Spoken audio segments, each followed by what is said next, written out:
ફોજદાર તમારો એસીપી વાળો રૂઆબ છે ને ઘરમાં નહીં ચાલે હો. કેમ શું થયું?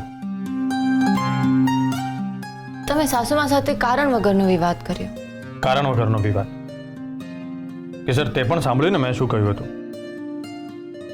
બા સવારની વાતને મનમાં રાખી અને ડાઇનિંગ ટેબલ પરથી ઊભા થઈને જતા રહે એમાં મારો શું વાંક? તમે ગુસ્સે ના થવાના હોય તો એક વાત કહું. બોલ. તમારે સાસુમા સાથે આટલું ગુસ્સેથી વાત નહોતી કરવા જોઈએ. એટલે હું એમ નથી કહેતી કે તમે ખોટા છો, પણ આપણા મનની વાત સામેવાળાના મન સુધી વ્યવસ્થિત રીતે પહોંચવી તો જોઈએ ને. અને સાસુમાં ક્યાં મોટી માંગણી કરી રહ્યા છે? એક નાનકડી પૂજા કરવાનું જ તો કહે છે. હું માનું છું કે તમે આ કુંડળી જ્યોતિષ એ બધામાં નથી માનતા, પણ જો આપણા ઘરના વડીલો માનતા હોય તો એમના મનના સમાધાન માટે એમની વાત માની લેવામાં વાંધો શું છે? પ્લીઝ, આટલો ગુસ્સો સારી વાત નથી.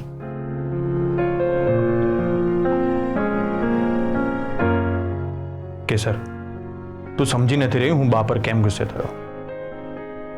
તારી વાત સાચી છે કે હું જ્યોતિષ ગ્રહો વગેરેમાં નથી માનતો, એટલે ઘરવાળાઓએ પણ ના માનવું જોઈએ એવું પણ હું નથી કહેતો.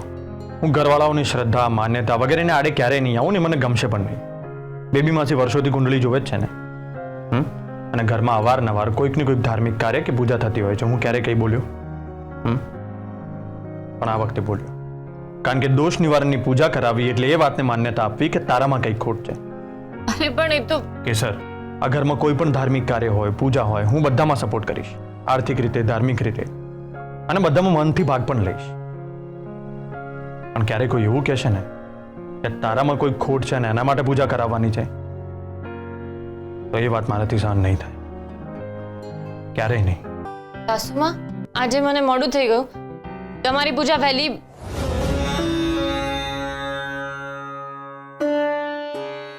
આજે અમારી પાસે પૂજા કરવાનો સમય નથી, એટલે અમે માથું ટેકવીને નીકળી જઈએ છીએ. સાસુમાં, તમને વાંધો ના હોય તો આજે હું પૂજા કરી લઉં? ભગવાનને ફૂલ ચડાવવા કે અગરબત્તી કરવી એટલે પૂજા થઈ ગઈ એવું ના હોય. ભગવાન પ્રત્યે ભક્તિ પણ હોવી જોઈએ. તમે પૂજા કરશો એટલે તમારા નસીબમાં અપશુકનનો જે દોષ છે એ મટી થોડો જવાનો છે. તો સાસુમાં, હું એવું તો શું કરું કે આ દોષ મારા નસીબમાંથી ટળી જાય? હું કાંઈ પણ કરવા તૈયાર છું. તમે જે કહેશો ને બધું જ હું કરીશ. હું ખુલ્લા પગે ચાલતા કાશી જવા તૈયાર છું. હું નિર્જળા ઉપવાસ કરવા પણ તૈયાર છું. હું આટલું બધું કરવાની કાંઈ જરૂર નથી. જ્યોતિષ મહારાજે જે પૂજા કરવાનું કહ્યું છે એ પૂજા કરાવીએ એટલું બસ છે. હા, પણ એ માનતા નથી. પોતાના પતિને ના મનાવી શકે એ પત્ની શા કામની? હું બીજું તો શું કહું? તમારી કુંડળીના દોષનો પ્રકોપ તમારા પતિ પર થાય અને એમના પ્રાણ સંકટમાં આવી જાય તો? સાસુમાં, એટલે દોષ નિવારણની પૂજા કરવી જરૂરી છે. અમરબા, અરે દશરથભાઈ, આમ અચાનક? માફ કરજો, પણ ઘટના જ એવી ઘટી છે કે મારે તમારી પરવાનગી વગર આવવું પડ્યું. શું થયું? આપણી વાડીએ બહુ મોટો શોર્ટ સર્કિટ થયો છે અને ત્યાં કામ કરનાર મધુભાઈને શું થયું મધુને? મધુભાઈને જબરદસ્ત ઇલેક્ટ્રિક શોક લાગ્યો છે અને બહુ દૂર ફંગોળાઈ ગયા છે અને આ અકસ્માતે જીવલેણ રૂપ લીધું છે. ઓમ ત્રંબકમ યજામહે સુગંધિમ પુષ્ટિવર્ધનમ. મધુ ક્યાં છે? મધુભાઈને તાત્કાલિક હોસ્પિટલમાં દાખલ કર્યા છે અને આઈસીયુમાં રાખ્યા છે, પણ મને લાગે છે કે બચી શકે એમ નથી, કારણ કે ઈજા જ એટલી ગંભીર છે ને. ઓમ ત્રંબકમ યજામહે સુગંધિમ પુષ્ટિવર્ધનમ. કઈ હોસ્પિટલમાં લઈ ગયા છે એને? આપણી ટ્રસ્ટની હોસ્પિટલમાં દાખલ કર્યા છે. એક કામ કરો, મને ડોક્ટરનો ફોન નંબર આપો, હું એમની સાથે વાત કરી લઉં. દશરથ કાકા, મને વાડીએથી રમેશનો ફોન હતો. શું થયું મધુ કાકાને? આપણા બોર ઉપર શોર્ટ સર્કિટ થયો છે અને મધુભાઈને શોક લાગ્યો છે. એમને તાત્કાલિક હોસ્પિટલમાં લઈ ગયા છે અને આઈસીયુમાં દાખલ કર્યા છે. શું અચાનક શોર્ટ સર્કિટ કેવી રીતે થયો? અને વાડીનો ઇલેક્ટ્રિક રૂમ તો હું રેગ્યુલર ચેક કરતો હોઉં છું. હમણાં કાલે જ ચેક કર્યો હતો.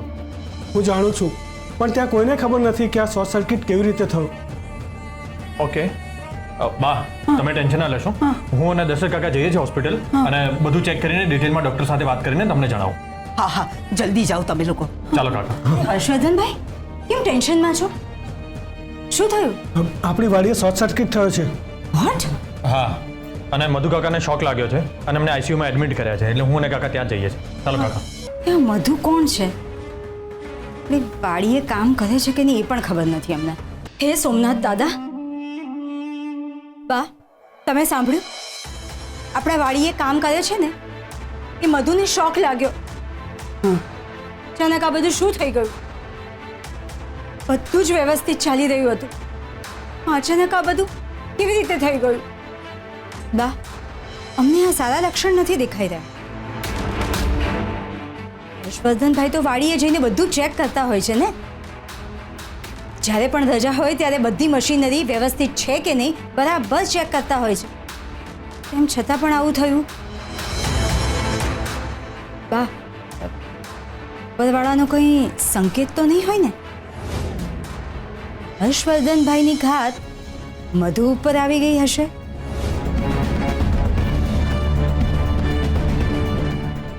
આ માણસના કર્મો કહેવાય કે પછી ગ્રહોની કરણી?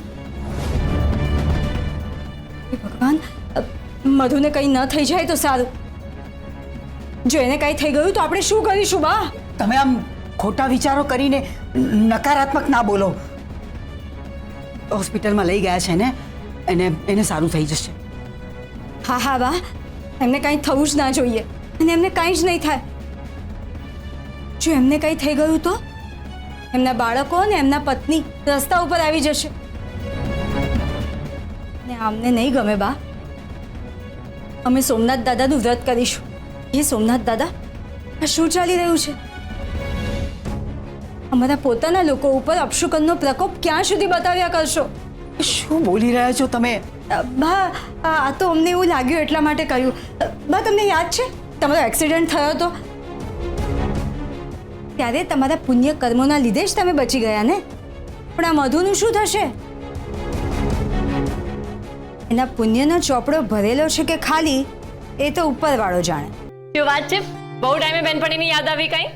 હા, તારી બેનપણી ગોપી ધ ગ્રેટે કમાલ જ એવી કરી છે કે તારી યાદ આવી ગઈ. ઓહો બ્યુટી ક્વીન, એવું તો શું કર્યું છે? કેસર, આપણને હજી મોટો ઓર્ડર મળ્યો છે. શું વાત કરે છે? બહુ જ સરસ ન્યૂઝ આપ્યા. તારા મોઢામાં ઘી સાકર. હા પણ કેસર, હું એકલી થાકી જાઉં છું. મેં પેલી બાજુવાળી સુવર્ણાને કહ્યું કે મને હેલ્પ કર, તો મને નખરા બતાવે છે કે મારે ફલાણું કામ છે, મારે ભણવાનું છે. અને હવે તો આપણને દૂરના ઓર્ડર પણ મળવા લાગ્યા છે. હું એકલી કંટાળી જાઉં છું. અચ્છા હા, તું મને હેલ્પ કરવા આવવાની હતી, એનું શું થયું? તે તારા સાસુને વાત કરી? ના ગોપી, એ વાત કરવાનું તો હજુ સુધી મુહૂર્ત જ નથી આવ્યું. અને હમણાં તો ઘરમાં એ વાત થઈ શકે એવું શક્ય પણ નથી. અહીંયા તો કંઈક અલગ જ રામાયણ ચાલી રહી છે. કેમ, શું થયું? એટલે એવું કાંઈ ટેન્શન કરવા જેવું પણ નથી. જીજાજી સાથે કાંઈ થયું? ના ના, એમની સાથે કાંઈ નથી થયું. તું ટેન્શન ના લઈશ. જ્યારે આપણે મળીશું ને ત્યારે હું તને ફેસ ટુ ફેસ બધી વાત કરીશ. अच्छा, तो वो मौका जल्द से जल्द आने वाला है. हाँ ब्यूटी क्वीन. એટલે તું રાજગઢ આવી રહી છે? ના ના, આટલા જલ્દી નહીં, પણ 3-4 દિવસમાં આવી જઈશ. સારું, તું આવે એટલે મને કહેજે. બેબી માસી તને બહુ જ યાદ કરતા હોય છે. દશરથ કાકા, શું થયું? કેસર, દશરથ કાકાને શું થયું? ગોપી, હું તને પછી ફોન કરું. હા કાકા, તમે કેમ આટલા ટેન્શનમાં લાગો છો? શું વાત છે? તો તમે બેસો, હું તમારા માટે પાણી લઈને આવું. થેન્ક યુ નાના બહુ. હવે કહો, શું થયું છે? કેમ તમને કોઈએ કહ્યું નથી? શું વાત છે? આપણી વાડીએ મધુભાઈ છે, એમને બોરની રૂમમાં ઇલેક્ટ્રિક શોક લાગ્યો છે. અત્યારે હોસ્પિટલમાં છે, આઈસીયુમાં છે. નાના શેઠ પણ ત્યાં છે, એમના પરિવારને સાંત્વના આપે છે. હે ભગવાન, હે સોમનાથ દાદા, એમને જલ્દીથી ઠીક કરી દે. તમે કહ્યું કે આઈસીયુમાં છે, તેમની તબિયત બહુ ખરાબ છે? હા, પરિસ્થિતિ જોતા તો એવું જ લાગે છે. હું અમરબાને મળીને આવું. હા. ઓ ડિયર દેરાણી, જી વેદિકા ભાભી. વાડીમાં જે કંઈ થયું એના ન્યૂઝ મળ્યા તમને? હા, દશરથ કાકાએ કહ્યું મધુ કાકા સાથે બહુ ખોટું થયું ને. અચ્છા, દશરથ કાકાએ કહ્યું એમ. તો બાનું આ વિશે શું કહેવું છે એ કહ્યું દશરથ કાકાએ? હા, જો કે તમે તો એમના પણ ફેવરિટ છો ને. એટલે કંઈ નહીં, પણ અમને તો બહુ ટેન્શન થઈ રહ્યું છે. જો મધુને કંઈ થઈ ગયું તો એનું પાપ આપણને બધાને જ લાગશે. લોકો વાતો કરશે કે ખેતરના કારીગરોનું આ લોકો બિલકુલ ધ્યાન નથી રાખતા, અને એમાં પણ જો મીડિયામાં ખબર પડી ગઈ ને તો વાત પૂરી થઈ ગઈ. ખેતરમાં આટલા બધા લોકો કામ કરતા હતા, કોઈએ તો વિડીયો ઉતાર્યો હશે ને. પછી તો પોલીસ કેસ, કોર્ટ કેસ. હે ભગવાન, ખબર નહીં શુંનું શું થશે. હે મહાદેવ, આટલું બધું થઈ જશે? અને આ બધું તારા કારણે થશે. એવું અમે નહીં, બા કહેતા હતા. મારા લીધે? એ કેવી રીતે? તારા કુંડળીમાં જે દોષ છે ને એના લીધે. અમે નથી કહેતા, એવું બા કહે છે કે હવે આ છોકરીના લીધે આપણે કેટલું દુઃખ સહન કરવું પડશે, એવું પણ કહેતા હતા. પણ આમાં મારી શું ભૂલ છે? સાચી વાત છે, બાને જઈને પૂછ કે તારી શું ભૂલ છે. નહીં તો એક કામ કર, તારા કુંડળીના ગ્રહોને જ પૂછી જો. તમે આવી ગયા? મધુ કાકાની તબિયત કેવી છે? ક્રિટિકલ છે. ડૉક્ટરે કહ્યું છે કે ઇન્ટરનલ બ્લીડિંગ થયું છે, એટલે અત્યારે કંઈ કહી નથી શકતા. હે ભગવાન. ચાલ, અત્યારે હું પોલીસ સ્ટેશન જાઉં છું, પછી ફરીથી હોસ્પિટલ જઈશ. એક મિનિટ, ડિયર દેરાણી, આ જે કાંઈ પણ થયું એના પછી તું શું વિચારે છે? એટલે આમાં મારે શું વિચારવાનું છે? અરે દોષ નિવારણ માટે જે પૂજા કરાવવાની છે કે નહીં એના વિશે પૂછીએ છીએ. જો તારે પૂજા કરાવી હોય તો કરાવ, અને ન કરાવી હોય તો કંઈ નહીં, અમને કોઈ પ્રોબ્લેમ નથી. પણ હા, બાનું નક્કી છે, જો આમ ને આમ ચાલતું રહેશે તો આપણા બધાનું જીવન અઘરું થઈ જશે. રોજ આ ઘરમાં અમાસ હશે. ના ના, હું એવું કાંઈ નહીં થવા દઉં. હું એમની સાથે વાત કરીશ. એમની સાથે વાત કરીશ? તમારા પતિ પરમેશ્વર વાત માનશે ખરા? અમે શું કહીએ છીએ કે એમની સાથે વાત કરવાની જરૂર શું છે? એટલે એટલે એમ કે આવી નાની નાની વાત એમને શું કહેવાની? તું ચૂપચાપ મંદિરે જા અને પૂજા કરીને આવી જા. અરે એ તો ડ્યુટી ઉપર હશે ને, એમને કાંઈ ખબર નહીં પડે, અને એમને કંઈ પૂછવાની જરૂર નથી. ના ના ભાભી, આમ કેમ બોલો છો? એમને પૂછ્યા વગર કંઈ કરવું એટલે એમની સાથે ખોટું બોલવા જેવું થયું ને. એટલે આજ સુધી તું તારા પતિ સામે ક્યારેય ખોટું જ નથી બોલી. હા, અમે તો ભૂલી ગયા હતા કે તું તો વિક્રમસિંહજીની દીકરી છે ને. ખોટું પણ સાચું લાગે એમ બોલતી હોય છે.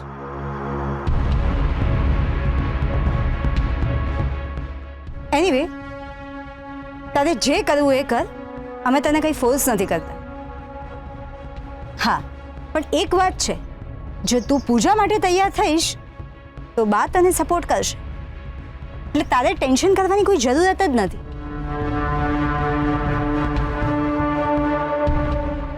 સમજી ગઈ? તને બા સાથે વાત કરવાનો ડર લાગે છે? કંઈ નહીં, બા સાથે અમે વાત કરીશું. આજે જ રાતે વાત કરીશું બા સાથે. કરીએ ને?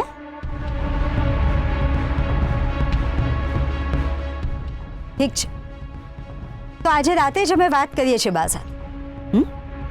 બા, અમે અંદર આવીએ? તમે ઓલરેડી અંદર આવી જ ગયા છો. બોલો. બા, અમારા દેરાણીને તમારી સાથે વાત કરવી છે. આવો, આગળ આવો.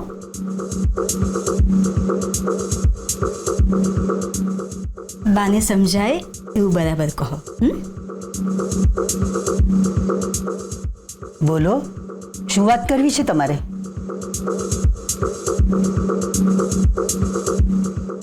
સાસુમાં વેદિકા ભાભી કહેતા હતા કે એ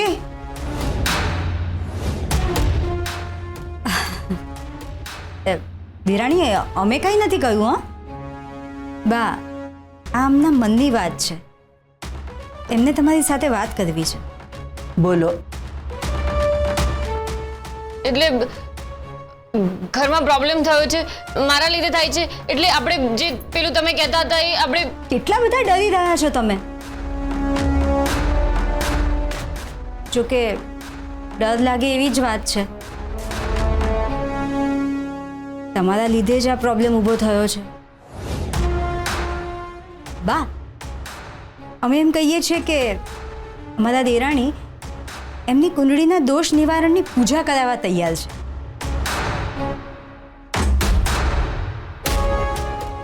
અરે તમે હા ના તો બોલો કે બધું અમે જ બોલીએ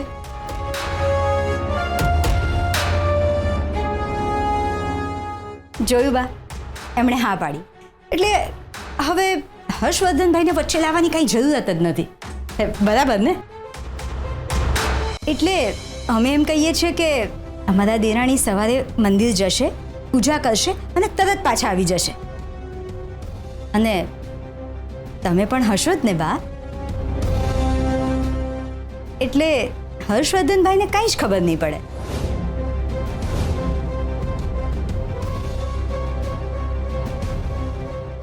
આવું કરવા માટે તમે અમને પૂછી રહ્યા છો કે ડાયરેક્ટ કહી રહ્યા છો?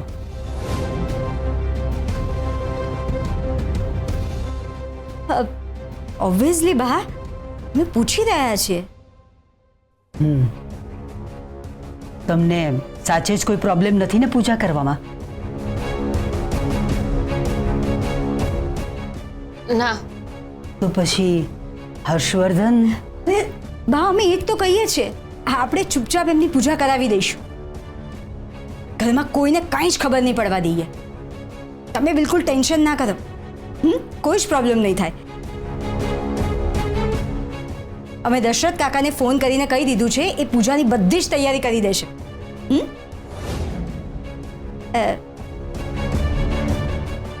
એટલે હા તમે કહેશો એ રીતે જ થશે બા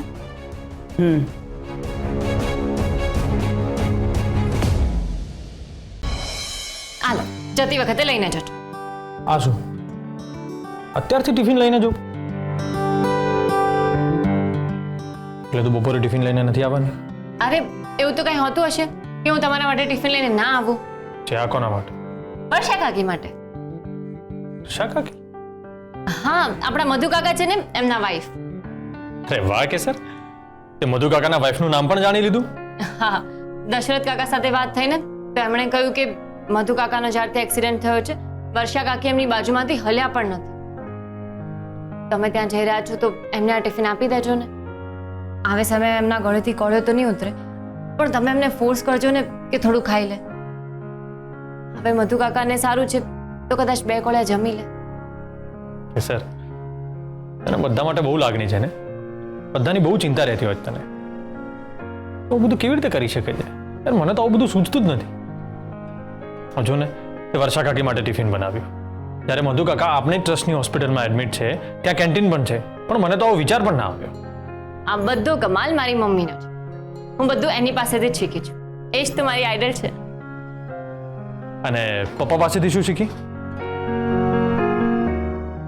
હવે તમારાથી શું છુપાવવાનું તમને તો ખબર જ છે ને કે એ કેવા છે એમની પાસેથી હું કાંઈ નથી શીખી અને જો ભૂલથી કાંઈ શીખી લીધું હોય તો ખબર નહીં એમ પણ એમને એવું કાંઈ શીખવાડ્યું પણ નથી કારણ કે એમને તો દીકરો જોઈતો હતો ને શું દીકરો આવ્યો હોત તો એને શીખવાડ્યું હોત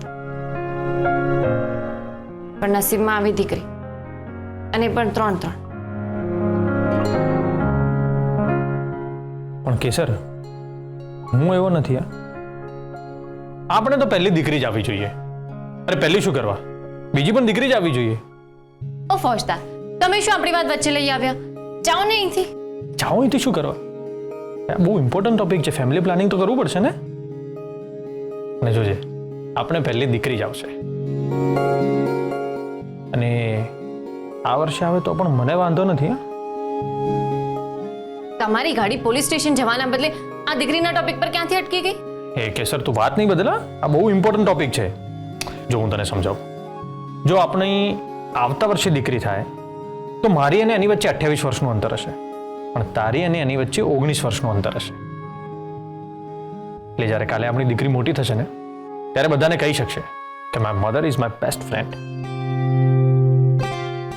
સો ટેક યોર ટાઈમ અને સાંજ સુધી તું આના પર વિચાર કરી જો. અને જો તારી હા હોય તો વિલ વર્ક ઓન ઇટ. આજે જ. તમે ડ્યુટી પર જાઓ છો કે નહીં? હા, ચલો જાઓ, નીકળો અહીંયાથી. અરે જાઉં છું પડકી. પણ તું વિચાર કરી જોજે હો આની પર.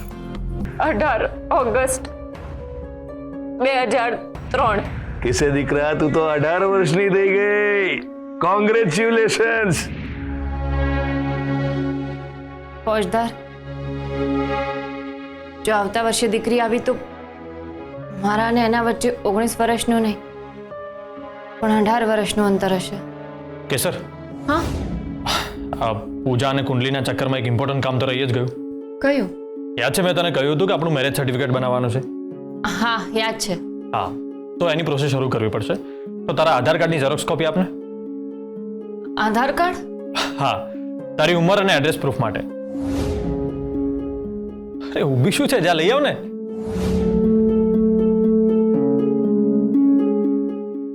ઓ રાણી સાહેબા. હા હા હા, લઈ આવું. પણ મને થોડો સમય લાગશે. કઈ બેગમાં મૂક્યું છે યાદ નથી ને, તો શોધવું પડશે. તમે એક કામ કરો ને, તમને મોડું થાય છે ને તો તમે જાઓ, હું લઈને આવું છું. ઓકે, પણ બપોરે ભૂલ્યા વગર ટિફિન લઈને આવે ને ત્યારે આધાર કાર્ડ સાથે લેતી આવજે. હા. જય સોમનાથ. જય સોમનાથ.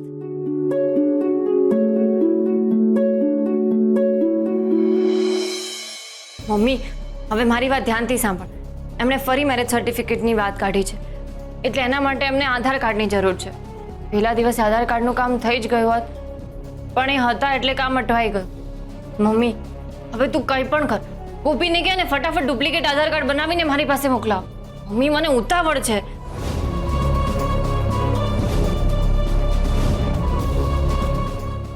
શું કહ્યું? ઉતાવળ છે?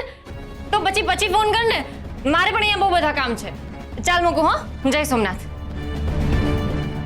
ફેરવ. હા, તું ગોળ ગોળ ફેરવ. બેબી માસી. આવડી અમથી છોકરી અને આટલી મોટી રમત રમી ગઈ. ના, એ તો હું. બસ, મારે કંઈ સાંભળવું નથી. તું એક નંબરની ચતુર છોકરી છે. લાગે છે બેબી માસીએ બધું સાંભળી લીધું. એકવાર કન્ફર્મ કરી લો. બેબી માસી, પણ મેં શું કર્યું છે? શું કર્યું? અજાણ થઈને પૂછી રહી છે કે શું કર્યું? તને નથી ખબર કે તે શું કર્યું? હા, એટલે મેં કર્યું છે તો મને તો ખબર જ છે, પણ બેબી માસી મજબૂરી હતી મારી. જોઈ તારી મજબૂરી. મજબૂર હતી તો પણ તે હર્ષને મનાવી લીધો. બાકી ભલભલા હર્ષને મનાવી નથી શકતા, અને એ પૂજા માટે રાજી પણ થઈ ગયો. અચ્છા, એ વાતની વાત કરો છો? કેમ, તું શું સમજી? કાંઈ નહીં, એ જ સમજી. કેસર, કુંડળી, દોષ, પૂજા વગેરે બાબતે હર્ષને મનાવતા મારો તો નાકે દમ આવી જતો હતો. પણ એ છોકરો ના માને એટલે ના જ માને. પણ તે તો પથ્થર પણ પાણી રેડી પથ્થર ઓગાળી દીધો છોકરી. ના બેબી માસી, મેં કાંઈ પથ્થરને ઓગાળવા જેટલું મોટું કામ નથી કર્યું. એમણે મને સામેથી જ પૂજા માટે હા કીધી. કહેવાય છે ને કે આપણે કોઈને પ્રેમથી કાંઈ સમજાવીએ તો એ માની જાય. વહુરાણી, હવે તો તમારા એક ખિસ્સામાં હર્ષવર્ધન અને બીજા ખિસ્સામાં મોટી બેન. શું બેબી માસી તમે? હું ક્યાં બેન પહેરું છું? હું તો સાડી પહેરું છું. અરે ડફોડ, તે જોક પણ તારા જેવો ડફોડ જ માર્યો. પણ એક વાત કહું કેસર, તે કામ તો એકદમ શાબાશી વાળું કર્યું છે. હા બસ બેબી માસી, હવે મને ચણાના ઝાડ ઉપર ના ચડાવશો. ઓહ, ઓડોડા પણ ના કર. હા, બહુ થયા તારા વખાણ. હું પણ એ જ કહું છું. પણ કેસર, તે કામ તો બહુ સરસ કર્યું છે, એટલે એનું સેલિબ્રેશન તો થવું જ જોઈએ. તે આપણે કંઈક ગળ્યું બનાવીએ? હા, પણ શું બનાવીશું? હા, ખીર બનાવીએ. મને ખીર બનાવતા બહુ સરસ આવડે છે, અને મને મારા જ હાથની ખીર બહુ ભાવે છે. હા હા, ખીર બનાવો, મજા પડી જશે. તો ચાલ, હું ખીર બનાવવા જાઉં છું. હા, બેબી માસી, હું શું કહું છું કે આ સેલિબ્રેશન મારા કારણે કરી રહ્યા છે, તો હું જ તમને મારા હાથની ખીર બનાવીને ખવડાવું તો હું તમને પૂછી જ શું કામ રહી છું? હું તમને મારા જ હાથની ખીર બનાવીને ખવડાવું. તને ડાઉટ છે કે હું સારી ખીર નહીં બનાવું? ના ના બેબી માસી, એવું નહીં. તમે સારી જ ખીર બનાવશો, પણ મારી મમ્મી છે ને એ દુનિયાની બેસ્ટમાં બેસ્ટ ખીર બનાવે છે. અને હું એટલે કે તમારી વહુ રાણી ડાયરેક્ટ એની પાસેથી ટ્યુશન લઈને આવી છું. એમ? એટલે તારે મારી સાથે ખીર બનાવવાની કોમ્પિટિશન કરવી છે એમ ને? કોમ્પિટિશન? હા, કોમ્પિટિશન. કેવી કોમ્પિટિશન? તે જ તો મને હમણાં ચેલેન્જ આપી કે તને આ દુનિયાની બેસ્ટમાં બેસ્ટ ખીર બનાવતા આવડે છે. ના ના, એ તો મમ્મીને આવડે છે એમ કહ્યું. આમાં ચેલેન્જ ક્યાં આપી? તે કહ્યું ને કે તું તારી મમ્મી પાસેથી શીખીને આવી છે, એટલે કોમ્પિટિશન તો થવી જ જોઈએ. અરે પણ બેબી માસી, અરે ફરે કંઈ નહીં. હવે તો આપણા બંને વચ્ચે ખીર બનાવવાની કોમ્પિટિશન થઈને જ રહેશે. એક ચૂલા પર તું ખીર બનાવશે અને બીજા ચૂલા પર હું ખીર બનાવીશ. ચૂલા પર બનાવવાની? ગેસના ચૂલા પર બનાવવાની. એક નંબરની ડફોડ છે. અચ્છા, ગેસ ઉપર બનાવવાની.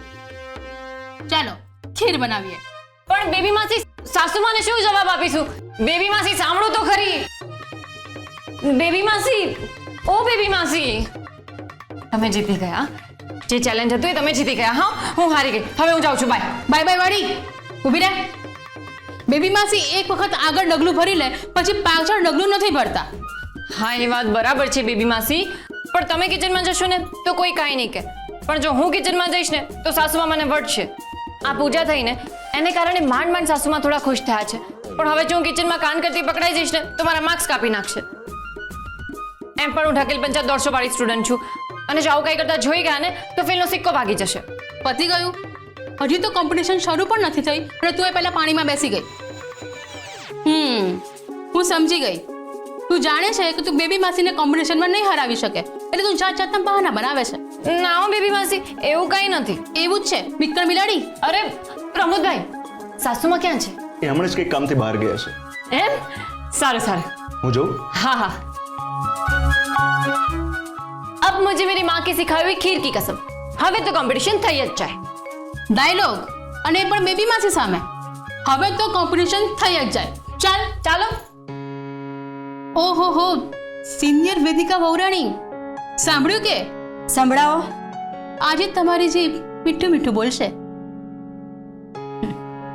બેબી માસી, અમે કાંઈ પણ કહીએ તો તમને ખોટું લાગે છે, એટલે જે કહેવું હોય ને એ ડાયરેક્ટ કહો, ટોન્ટ નહીં મારતા. અરે આટલા અકળાવ છો શા માટે? હા સારું, ડાયરેક્ટ જ વાત કરું છું. આજે મારી અને કેસર વચ્ચે ખીર બનાવવાની કોમ્પિટિશન થઈ રહી છે, તો તમે જજ બનજો અને અમારા બંનેમાંથી કોણે સરસ ખીર બનાવી એ જજ કરીને કહેજો. ઓ, અમારા ડિયર દેરાણી જમવાનું બનાવશે? ના ના, જમવાનું નહીં, ફક્ત ખીર બનાવવાના છે. બાને ખબર પડશે તો? જંગલ મેં મોર નાચા, કિસને દેખા? શું? ન સમજાયું? સારું, હું તમને તમારી ભાષામાં સમજાવું છું. અમેરિકામાં વરસાદ પડ્યો, તમને ખબર છે? એવી જ રીતે ઘરમાં મોરલો કળા કરશે તો મોટી બેનને કેવી રીતે ખબર પડશે? અચ્છા,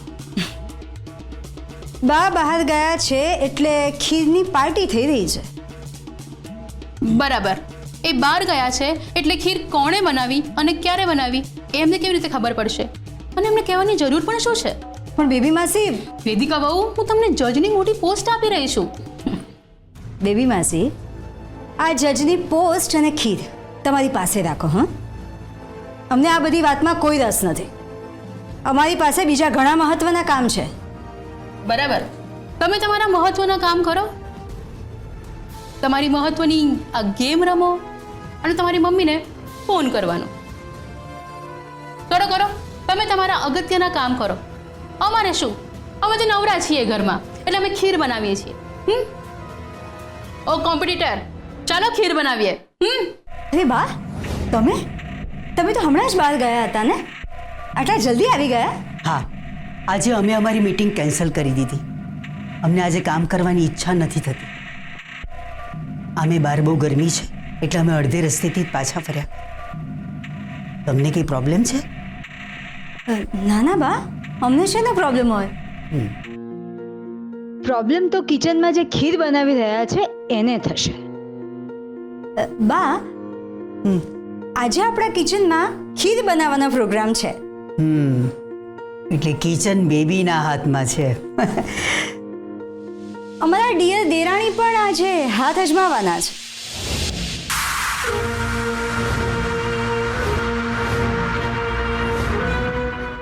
આઈ મીન એ પણ ખીર બનાવવાના છે.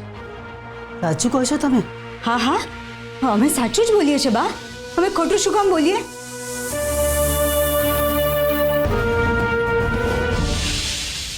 પ્રમોદ, કોમ્પિટિશનમાં જેમ 1 2 3 સ્ટાર્ટ બોલે છે ને એમ બોલ. પણ બેબી માસી નાના શેઠાણી કિચનમાં છે તો બોલે છે કે છૂટો ચમચો મારું. બોલું છું 1 2 3 સ્ટાર્ટ. બેબી માસી, તમે ખીરમાં ગરમ મસાલો નાખો છો? અરે બાપરે, આમાં ગરમ મસાલો છે? મને એમ કે સાકર હશે. બેબી માસી, નો ચીટિંગ. બેબી માસી ક્યારેય ચીટિંગ નથી કરતા. આ તો હું બસ ખાલી બદામ લેવા માટે આ બાજુ આવી હતી. તમારી જગ્યા પાસે જોયું? બદામ ત્યાં જ પડી છે. હા, લઉં છું. તું બહુ ડાપણ ના કરીશ. તું તારે બનાવ તારી બકવાસ ખીર. બકવાસ ખીર એ તો બની જાય ને પછી જોઈએ. સારું સારું.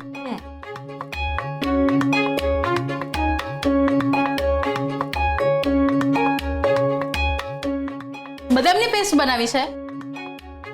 ના, કાજુની. કેમ કાજુની પેસ્ટ? એ તો મારી મમ્મીની સિક્રેટ રેસીપી છે. ઓ બેબી માસી, આમ એકબીજાની રેસીપી ના પૂછો. અત્યારે આપણે કોમ્પિટિટર્સ છીએ. બહુ ડાઈ, મારે કે તારી રેસીપી નથી જાણવી. હા, ખીરમાં કાજુની પેસ્ટ નાખવાથી ખીર કઈ સ્વાદિષ્ટ ના બને. અને આમ પણ અમારા ઘરના બધા જ બૈરાઓ રસોઈ બહુ સ્વાદિષ્ટ બનાવે છે. એ તો ખીર બની ગયા પછી જોઈએ કે તમારા ખાનદાનની ખીર સરસ બને છે કે અમારા ખાનદાનની. સારું સારું, જોઈ લઈએ. સોરી. સોરી? મને કેમ સોરી કહે છે? અરે હું તો મજાક કરી રહી હતી. પાછળ તો આ પ્રમોદ ભૂત ઉભો છે.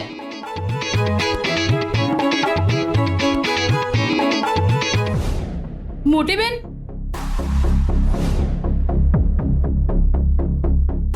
સવારે આપણે પૂજા કરીને એટલે મને એમ થયું કે કંઈક ગળ્યું બનાવીએ, એટલે હું ખીર બનાવતી હતી.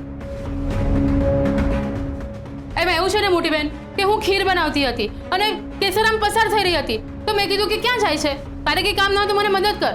એટલે બિચારી મને મદદ કરવા આવી, બાકી હું એકલી જ હતી. પ્રમોદ, તું ક્યારે આવ્યો? મોટી બેન, આ નહોતો. પ્રમોદ, ક્યારે આવ્યો તું? હા બોલ. બેબી, ભગવાને અમને 2 આંખો આપેલી છે. કોણ ક્યાં શું કરતું તું એ અમને કહેવાની જરૂર નથી. હા બેબી, તમે કાયમ કહો છો ને કે માસ્તરાણીની જેમ ઘરમાં લાકડી લઈને ફરું છું. ના ના મોટી બેન, એવું નથી. લાકડી લઈને અમારે ફરવું પડે છે કારણ કે અમારા ક્લાસમાં ઘણા મસ્તીખોર છોકરાઓ છે. એ છોકરાઓને કાબૂમાં રાખવા માટે અમારે લાકડી લઈને ફરવું પડતું હોય છે. આજે અમારી ઇમ્પોર્ટન્ટ મીટિંગ પોસ્ટપોન કરીને અમે આવ્યા છીએ. સારું થયું અમે આવી ગયા, નહીં તો આ કારભાર જોવા અમને ના મળત. મીટિંગ કેન્સલ કરીને પાછા આવવાનું પણ એક કારણ છે. શું? આજે અમને લાગી રહ્યું છે કે અમારે તમને આ વાત કરવી જોઈએ જે અમે તમારી સાથે વર્ષોથી નથી કરી. કઈ? કેસર, હું? તમે જ છો ને કેસર? હા. જરા આ બાજુ આવશો?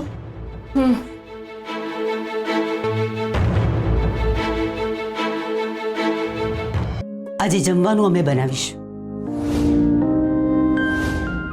શું? તમે શું કહી રહ્યા છો મોટી બેન?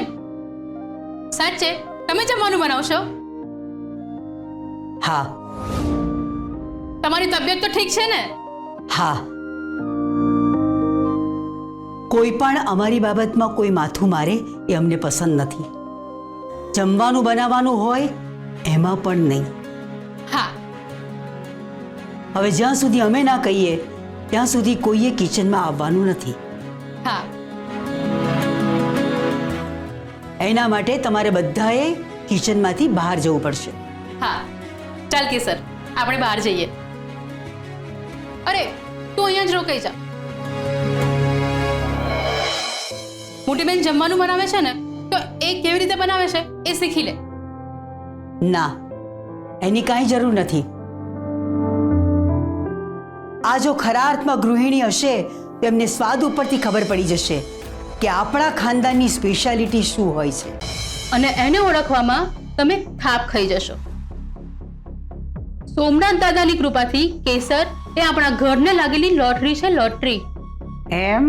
હા, અને બીજી એક વાત, તમે કેસરનું જેટલું અપમાન કરશો ને એ એટલી જ પોતાની સારપથી લોકોનું માન મેળવશે અને આ ઘરને પણ માન અપાવશે. હજી કાંઈ કહેવાનું બાકી છે કે થઈ ગયું? હવે તમે અમારી વાત ધ્યાનથી સાંભળો.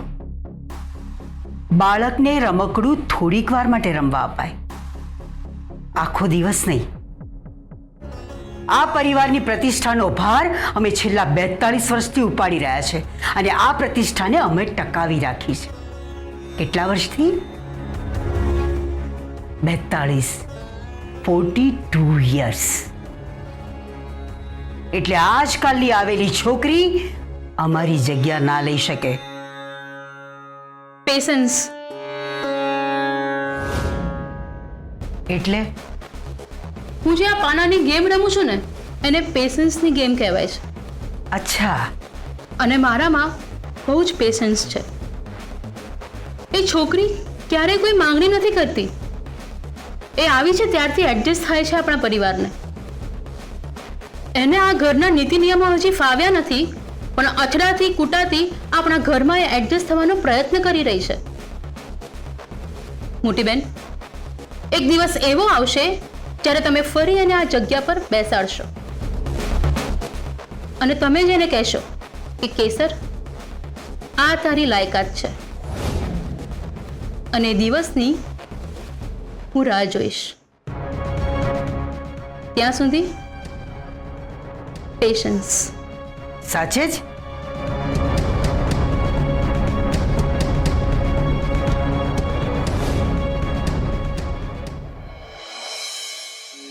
હલો મમ્મી, સર દીકરા, શું થયું? તેમ અચાનક અડધી રાત્રે ફોન કર્યો? મમ્મી, શું થયું છે? બધું ઠીક તો છે ને? ડેડીને કાંઈ થયું? હા મમ્મી બોલ ને. મમ્મી તું કાંઈ બોલતી કેમ નથી? સાંભળ, કોઈને ખબર ના પડે એમ તારા ઘરની બહાર આંગણામાં આવ ને. કેમ? હું તારા ઘરની બહાર આવીને ઊભી છું. શું? જલ્દી આવ બેટા, કોઈને ખબર ના પડે એટલે ફોન કર્યો. જલ્દી આવ, પછી બધી વાત કરું છું. આવી જા.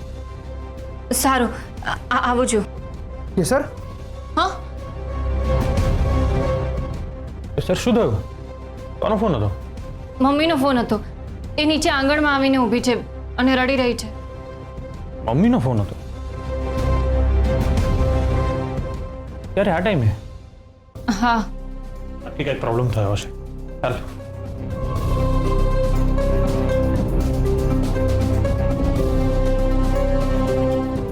મમ્મી, તું આમ અડધી રાતે અહીંયા એકલી શું કરે છે? ડેડી ક્યાં છે? તારા ડેડી. પપ્પા, મમ્મી, અમને આટલું બધું કેવી રીતે વાગ્યું? નસીબનું લખેલું કોણ ટાળી શકે છે? મમ્મી, તમે ટેન્શન ના લેશો, અમે લોકો છીએ. કે સર, પેલું ફર્સ્ટ એડ બોક્સ લઈ આવો. મમ્મી, પપ્પા, ઊભા થાઓ.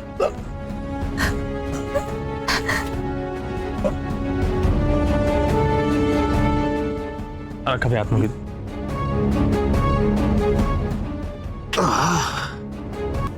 પપ્પા, હવે કહો શું થયું? કંઈ કહેવા જેવું નથી રહ્યું હર્ષવર્ધનસિંહજી. એક ખાનદાની માણસે અડધી રાત્રે દીકરીના ઘરે આવવું પડે એનાથી મોટું બીજું કયું પાપ હોઈ શકે? એ ભગવાન, ખરેખર તે ધર્મ સંકટમાં મૂકી દીધો છે મને.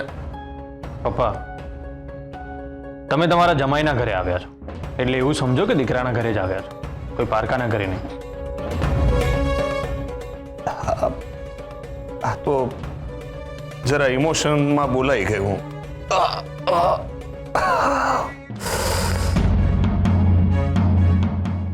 પણ પેલું કહેવાય છે ને, ચમત્કાર વગર નમસ્કાર નહીં. તો એમ જ સમજો કે ખરેખર ચમત્કાર જ થયો છે. હા પણ પપ્પા, આ થયું કેવી રીતે? તમારી આવી હાલત કોણે કરી?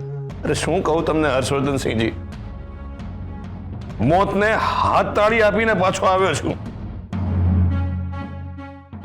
આ તો આપણી ખાનદાની હિંમત અને જોરને લીધે હું ઊભો રહી શક્યો છું. બાકી મારી જગ્યાએ બીજો કોઈ હોત ને તો ત્યાં જ ભાગી પડ્યો હોત. ભાઈ સારી વાત છે કે તમને કાંઈ નથી થયું, પણ એક્ઝેક્ટલી શું થયું એ તો કહો.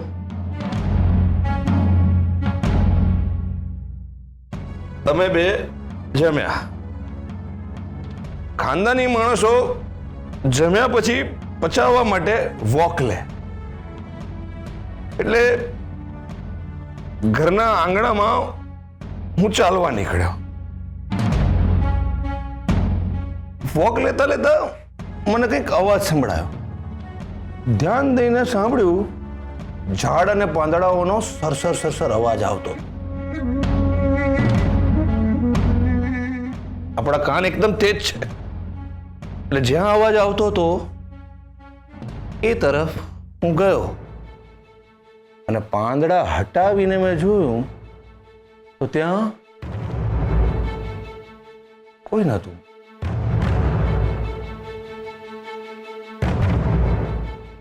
એટલે મેં વિચાર્યું કે કૂતરું કે બિલાડું દોડ્યું હશે, એનો અવાજ હશે. એટલે હું ત્યાંથી પાછો ફર્યો અને ઘર તરફ જવા લાગ્યો. જેવું હું ઘર તરફ જતો હતો તો પાછળથી કોઈકે મને આવી લાકડી કે પાઇપ જેવું કંઈક માર્યું અને હું ઊંધા માથે પડ્યો. પણ ડેડી, કે સર એમને બોલવા દે. હા પપ્પા, પછી શું થયું?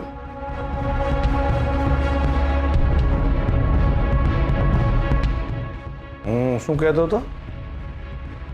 હા, યાદ આવ્યું. હું ઊંધે માથે પડ્યો એટલે પેલા ચોર લૂંટારાઓને એવું લાગ્યું કે વિક્રમસિંહને પાછળથી ઘા કર્યો છે એટલે એમના રામ રમી ગયા છે. પણ એમને નહોતી ખબર કે આ વિક્રમસિંહ શિવગઢનો સિંહ છે, સિંહ. માથામાં આ વાગેલું હતું ને તેમ છતાં હું ઊભો થયો અને એમની સામે લડ્યો. એ લોકો 3 ગુંડાઓ હતા. પણ આ વિક્રમસિંહ હિંમત ના હારે અને માતાજીનું નામ લઈને 3 પર ત્રાટક્યો, લડ્યો, ખૂબ લડ્યો. પણ એ લોકો 3 જણ ને હું એકલો ક્યાં સુધી લડતો? ત્યાં જ કોઈકે મને આમ ખભા પર માર્યું. આ ખાનદાની માણસ છે તો શું થયું, એને દુખે તો ખરું ને. એટલે આ સિંહ જરા ઢીલો પડ્યો અને એ લૂંટારુઓ મારા પેલેસમાં જઈને લૂંટવા લાગ્યા. હું જખમી હતો, વધારે કંઈ કરી શકું એમ નહોતો.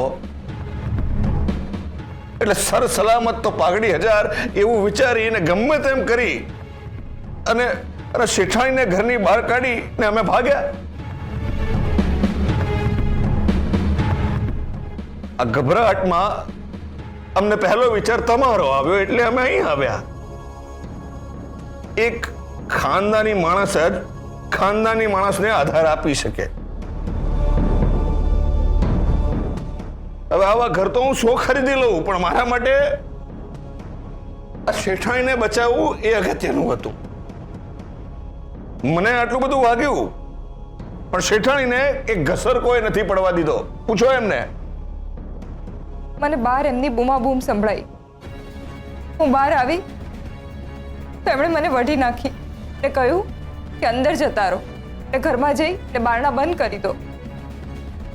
અરે શેઠાણી, એ વખતે એ જ બરાબર હતું. હું તો લડવૈયો હતો એટલે એમની સામું ટકી શક્યો, પણ તમે એમની સામું ના ટકી શકત. અરે મને જેટલું વાગ્યું છે એટલું જો તમને વાગ્યું હોત ને તો. ડેડી, એટલે હું એમ કહેવા જતો તો કે મને જેટલું વાગ્યું એટલું જો તમને વાગ્યું હોત ને તો એ ત્રણેયને મેં ત્યાં ને ત્યાં ઢાળી દીધા હોત. અને જો મારા શેઠાણીને કંઈ થઈ જાય, દીકરીઓને હું શું મોઢું બતાવત. અને આપણે રહ્યા ખાનદાની માણસ, અને ખાનદાની માણસોને પહેલેથી સંસ્કાર આપવામાં આવે છે કે તમારો જીવ જાય તો ભલે જાય, પણ પરિવારની સ્ત્રીઓનું રક્ષણ કરવું. પપ્પા, જે લોકોએ તમારી ઉપર હુમલો કર્યો એમના ચહેરા યાદ છે? એટલે એમનું વર્ણન કરી શકશો? એ જ તો મોટો પ્રોબ્લેમ છે. એ નપાવટો પોતાના મોઢા પર બુકાની બાંધીને આવ્યા હતા. અરે આ વિક્રમસિંહને મારો એ કે ખાવાના ખેલ નથી. એ લોકો જાણતા હશે કે જો અમારું ડાચું બતાવીશું અને આ વિક્રમસિંહ જીવતો રહ્યો તો ખાનદાની બંદૂકથી એમના લીરે લીરા ઉડાડી દેશે. અને એટલે જ એ લોકો બહેરાઓની જેમ પોતાનું મોઢું ઢાંકીને આવ્યા હતા. ઠીક છે, તમે આરામ કરો. હું એ ગુંડાઓની તપાસ કરાવું છું. અને સારું થયું તમે અહીં આવી ગયા. એટલે હવે ટેન્શન જેવું જરાય નથી. હું મારી રીતે બધું સંભાળી લઈશ. આટલું શું વાગ્યું છે તમને? નિર્મળાબેન, તમે પણ બેસો.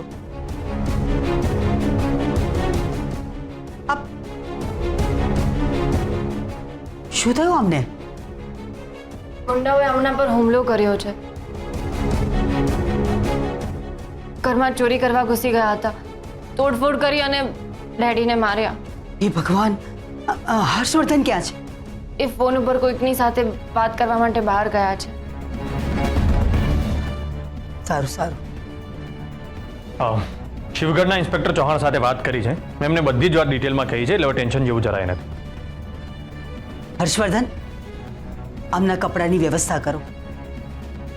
અને નિર્મળાબેન, વિક્રમસિંહજી, તમે આજની રાત અહીં જ રોકાઈ જાઓ. કાલ સવારે જોઈશું શું કરવું કે શું નહીં. અરે ના ના અમરબા, એને કઈ જરૂર નથી.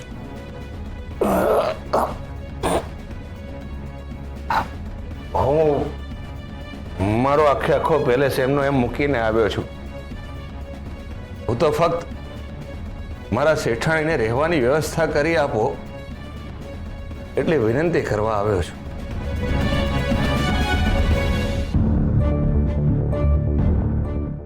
હું તો નક્કી કરીને જ આવ્યો છું કે એમને સલામત સ્થળે મૂકી ને હું તો પાછો ફરીશ. જ્યાં સુધી હું એ ગુંડાઓને શોધીને એમના હાડકા ના ભાંગી નાખું ને ત્યાં સુધી મને ચેન નહીં પડે. અરે એ લોકોએ આ ખાનદાની માણસની આબરૂના ધજાગરા ઉડાવ્યા છે. હવે જો હું ચૂપ બેસી રહીશ ને તો ગામમાં લોકો વાતો કરશે કે વિક્રમસિંહને તો કોઈ પણ આવીને ટપલી માને જઈ શકે છે, અને વિક્રમસિંહ બંગડીઓ પહેરી હોય એમ ચૂપ બેસી રહે છે. આ વિક્રમસિંહ કઈ મામૂલી માણસ નથી. અરે એ ત્રણેયને મારીને 750 એકરના ડુંગરની નીચે દાટી ના દઉં ને તો મારું નામ પણ વિક્રમસિંહ નહીં. ખાનદાની માણસે કાયદો હાથમાં ના લેવો જોઈએ. યસ, બાની વાત સાચી છે. દેશમાં કાયદો છે ને, કાયદાને કાયદાની રીતે કામ કરવા દો. હર્ષવર્ધનસિંહ છે ને તમારી સાથે, એ બધી તપાસ કરી લેશે. તમે બંને જણા આજની રાત અહીં રોકાઈ જાઓ. ના ના અમરબા, આ તો તમારી મોટાઈ છે. બાકી અમારા સંસ્કાર તો એમ કહે છે કે દીકરીના ઘરનું તો પાણી પણ ના પીવું જોઈએ. એ તમે હમણાં જ એક ગ્લાસ પી ગયા. વિક્રમસિંહજી, આ પહેલા પણ તમે દીકરીના ઘરની મહેમાન ગતિ માણી છે ને? હા, તમારી વાત સાચી છે, પણ એ વખતની વાત અલગ હતી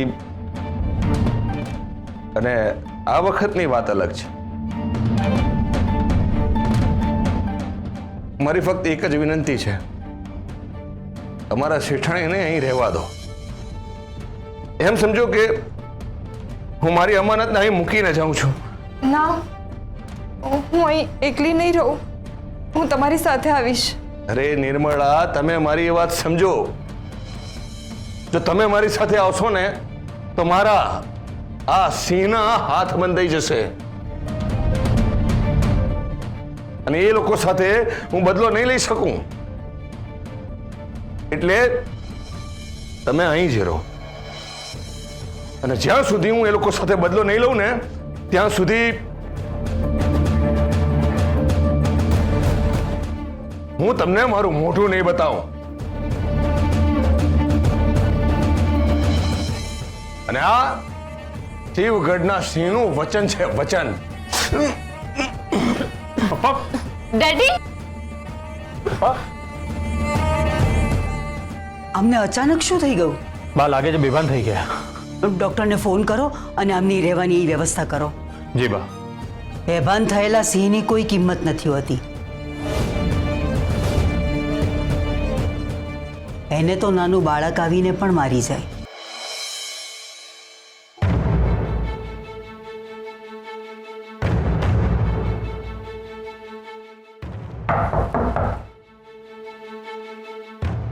સાંભળો છો, કોઈ આવ્યું છે. સહેજ સરખા બેસો, દીકરીના સાસરે છો તમે. નિર્મળા, અહીંયા પણ તમે મને શિખામણ આપવા લાગ્યા? હા, જાઓ જઈને દરવાજો ખોલો. પેલો બીએપઆઈ નો નોકર હશે.